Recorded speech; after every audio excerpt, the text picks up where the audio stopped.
My pleasure to welcome to the show John Cowan. John, kia ora. Good to speak with you. Good to see you, because we're doing this with cameras. Those people listening on their radios don't get this treat of actually seeing what I'm seeing. What? Your spectacular shirt, the style, it's amazing. I'm impressed. As a radio guy, you'll know that radio is television for people with imaginations. So thank you for talking me up. I'm much better looking than I actually am in people's imaginations now. Speaking of radio, though, in your spare time, amongst the many virtual hats that you wear, a radio show that you do on Sunday night, the opportunity to go a little bit deep into people's lives, talk about what makes them tick, and a former leader of the National Party, the way the polls are going, could have been a Prime Minister, but bowed out early. Todd Muller, you're talking to him on the weekend? Yes, he was only leader of the National Party for a little more than 50 days because he had, he would call it a mental breakdown. And a severe one that you don't get over with just a week away from work. He's taken a long, long time. And it's obviously left, longer-lasting bruises on his psyche so that he's bowing out of politics completely. Yeah. And it was very interesting to talk to. And he spoke very warmly about the support he had from lots and lots of people. But I happened to mention it down at the beach this morning to some guys down there, and one of them said, "Oh, what would he have to be nervous about?" And I'm just sort of thinking, wow. He must have missed some of the messaging that's been going down about how anybody can have a mental health challenge. Yeah. I've just been trudging through the dullest book I think I've ever read about British prime ministers. Hopefully it's going to get a bit more interesting. But one of the things that's impressed me is how many of them actually had what they'd call mental breakdowns. Disraeli and Lord Rosebery and Churchill and Eden, just to name some of them. And back then, we're talking a century ago, people were cruel. What do they have to hide? Yeah. He must be a closet homosexual. Is he fiddling the books? Is he having an affair? All this, as if a mental illness was a moral failure. Now, of course, many of them did have moral failures, and that, of course, can be stressful and precipitate some mental health problems. But it's not the norm. Now, just wanting to jump in there and ask the question, I mean, it's a very stressful job, of course, being a politician, let alone a prime minister. But incredibly so. More the fact that it is a stressful job, and this has wear and tear on our mental well-being, rather than the fact that politics tends to attract people who may have a proclivity in that direction anyway, or what's your thoughts? Yeah, I wouldn't readily say that people with mental health problems go into politics. There's a free shot there for you, John. But it certainly puts if they did have it's an unbearable degree of stress they get put under. We put them under that stress of the scrutiny and everything. But what I'm saying is, fortunately, public opinion does seem to be waking up to the idea that, hey, anybody can have a mental health challenge of some description. One of the statistics that sticks in my mind is that back in the early 20th century, before they had the wider range of medications and things they have now to treat these things, the only real option was people to go away and have a rest in one of these big mental hospitals that they built all over the country. Yeah.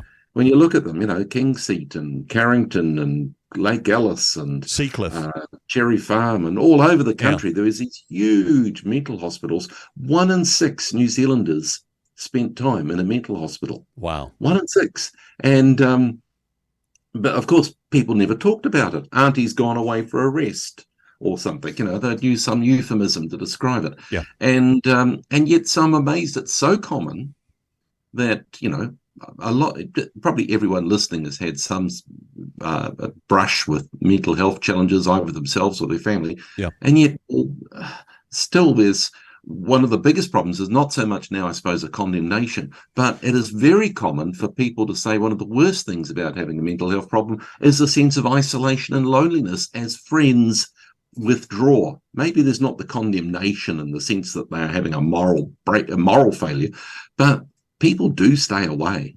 People do back off. And so I guess this is my thing today. Step forward and step up. The pills will be doing their thing, but for someone to really recover from a mental health episode is the support of loving friends. And you can be so useful and helpful, and just to walk this journey with your friends or your family members that are having an episode of mental health challenge. And one of the things is sometimes it's just hard because, and so please don't expect reciprocity. Don't expect a reciprocal relationship at this time. You'll be loving and friendly and charming. They may be glum, they may be depressing company, they may talk rubbish, they may be hard to be with. So this is going to require grace and patience and generosity. And guess what? You've got some grace and patience and generosity, so use it on these poor people that need it for a while. Yeah. I mean, it is a very much a test of who your real friends are. And if somebody does find themselves in this space, some relationships drift away, some get a little bit awkward, but those people that stick around, those people that, I mean, something I read in a book once, treat others as you would want to be treated yourselves. Those who stick around. That's novel. It is. It's good, isn't it? Those people that do stick around when you're not particularly nice company, those are your real friends. Yeah. One of the things that people do find too is sometimes you'll be surprised at who are the people that step up, the people that you wouldn't have thought were in your first rank of friends. That's okay. Some people, that's their particular gift. Hey, they step up at those times. Hey, I suppose we need to put a little bit of a boundary around, a little bit of a proviso of do look to your own safety. There's sometimes, people will do things that might be a bit dangerous. Last year, I was punched by a guy with mental health challenges. I have been kicked in years gone by. Just because the nature of the situations I find myself in, but that's rare. It's a rare, but do take care of your own safety if you think the person might potentially be risky. Yeah. But I only have to say that because I have to say that. In general, I wouldn't say that that's going to be an issue at all. What a bigger risk is possibly your own boundaries, that you may get so consumed into a situation that you may cease to be useful and perhaps put yourself at your own happiness and health at risk. So, do put boundaries around your health. There's a little bit of a risk here, I suppose, as well. You're still their friend. You're not their counselor. You're not their social worker. You're not their psychiatrist in that regard. And sometimes those relationships can get a little bit blurry around the edges as to what the nature of the relationship is. But just holding on to the fact that actually I'm their unconditional friend in a tough season rather than trying to fix them or offer them psychological counselling and support, although nothing wrong than nudging them in the right direction. Yeah, I mean, there is a temptation to watch half a YouTube video and consider yourself an expert on some topics. So do back off on the diagnoses and the suggestions and the especially challenging advice that they may have got from a real professional. Yeah. One of the things that can be very, very helpful when dealing with someone who might be depressed or perhaps have some maybe have a spectrum issue or something. Like I know some people that just talk and talk and talk and talk, and I realize that, hey, their handbrake in this area is slipping a little bit. I have to have a disability lens, and once I do that, I don't get annoyed by the fact that they're talking over the top of me and things. It's just that at the moment things aren't quite balanced in the way that they converse or interact. And so that term disability lens, just look at them as saying, they've got a bit of a stone in their shoe at the moment that's making this limp in the way that they behave. And so that can help you maybe be much more patient and gracious with dealing with people. Just realize, in their best self, if their health was fully restored, they probably wouldn't be behaving like this. They wouldn't be bad-mouthing people. They wouldn't be gossiping about their husband like this. So, that's another thing. Listen, but apply wise filters. A friend of mine who's depressed was bagging everyone in her family, and I'm thinking, gosh, I didn't know that they were like that. And of course, they're not like that. She was just, the nature of her challenge was that she was seeing her realities through a bit of a distortion. And so you do listen and you do go, and you sympathize, but you apply wise filters. I remember a guy whose mental health was tipped over by some medication he was taking for a heart problem. Yep. And he was accusing his dear, faithful wife of 40, 50 years of infidelities and all sorts of things. You just got to apply those wise filters at those times. You listen.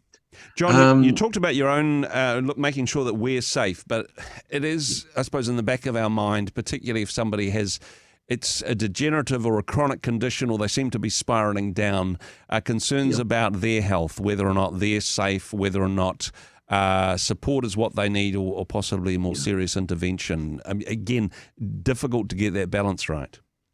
If they're making references to suicide, and or you pick up other things, you people are often challenged. Oh, but she's sharing this with me in confidence. Confidentiality is, of course, incredibly important. You don't go gossiping what you're picking up from someone, but confidentiality is not as important as their safety. Yeah. And so if you know this person, it might be that you really press them. Are you thinking of suicide? Are you thinking of self-harm? And you take it very, very seriously. And what you do with that information, you can contact the mental health crisis teams, or if you know their GP, have a call in confidence and suggest that, and ask them what they would suggest. And so, you do aware of that. Nudge them towards getting professional help anyway. Yeah. Too many New Zealanders, I think, have got this, oh, look, I'll just soldier on. It's only, and perhaps particularly mums after childbirth, when the stress and sometimes a bit of PTSD and post the depression that can follow childbirth, and they never quite get over it, and they just soldier on. Oh, I'll just carry on. Yeah. Miserable company for your family and your company, and you're miserable yourself. But that's sort of like driving with the windscreen wipers on in heavy rain. I'll just trudge on. Yeah. And the thing is, you need to hear help helps. Help really does help. And so nudge people towards getting a bit of professional help. Some of the challenges of mental health, though, is if it's happening to you, you don't realise how sick things are. So it can be like, hey, look, there's nothing wrong with me. This is all a conspiracy against me. They're trying to make me take these medications, which I know are bad for me. And if you know somebody who struggles with a diagnosed mental health condition, it's sometimes pretty easy to spot when they're off their meds. That's right. Urge them to persist with their therapies and medication. And of course, they're not perfect. And of course, doctors can misdiagnose and misprescribe. But in general, the vast majority of the time, these things are doing good, and they generally require consistent long-term application. Even if some people have philosophical objections to the side effect, to the medications. And others hate the side effects, and some of them do impact your weight and your alertness and things like this, and they hate that. But often these medications are a buffer. They provide a bit of a space and time to actually recover your health in other areas. Often, some Prozac or something can give people a holiday from their bad feelings, so that they can actually get to grips through a talking therapy with a therapist about the issues that might be really at the base of things.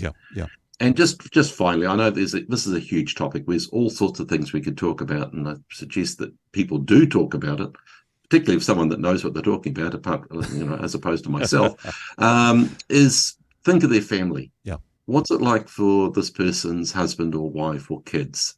Are they getting cared for and nurtured at this time?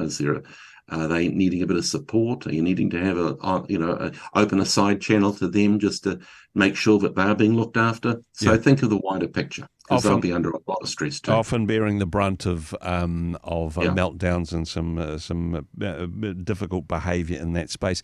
John, as you say, this is a huge topic and such an important one indeed. But the conversation, I suppose, is a part of leading us to being in a good space, being a good friend, supporting people that are going through difficult times. times, and well, I suppose praying and hoping that somebody would be there for us if that was a space that we found ourselves in. Really appreciate what you have to say. As always, John, thanks for your time. My pleasure. Cheers.